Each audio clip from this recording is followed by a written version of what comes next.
Bonjour à tous. Je continue à vous partager des extraits du livre du cardinal Ratzinger, La communion de la foi.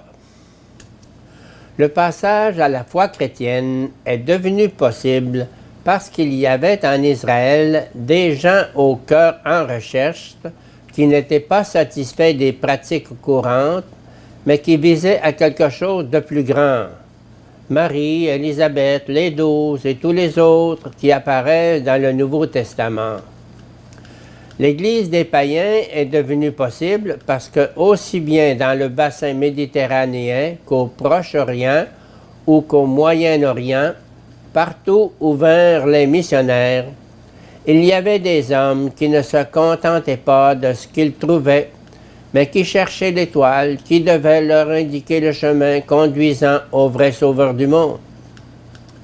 Le discours sur la médiation unique et universelle de Jésus-Christ n'inclut aucun mépris des autres religions, mais il s'oppose fermement à la résignation face à l'incapacité d'atteindre la vérité et au statisme commode de tout laisser en l'état.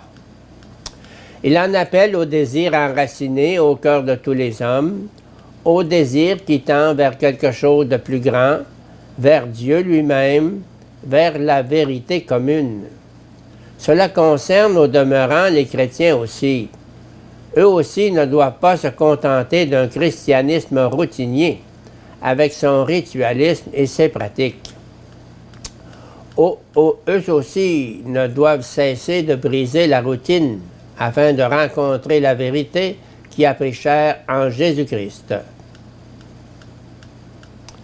L'Église est fondée sur le fait que le Christ tient pour toujours sa promesse. Et voici que je suis avec vous pour toujours, jusqu'à la fin du monde. Matthieu 28, 20.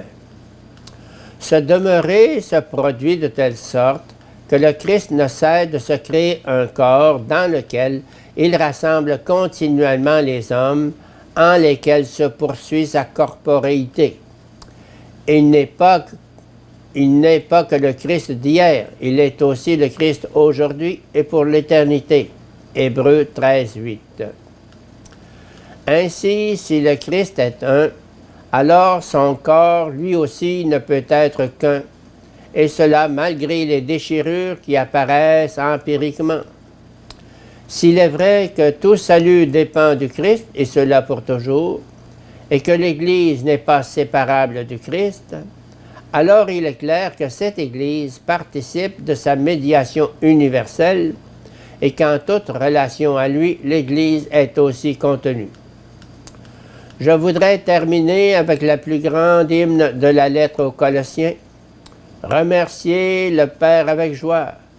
Il vous a rendu capable d'avoir part à l'héritage des saints qui sont dans la lumière.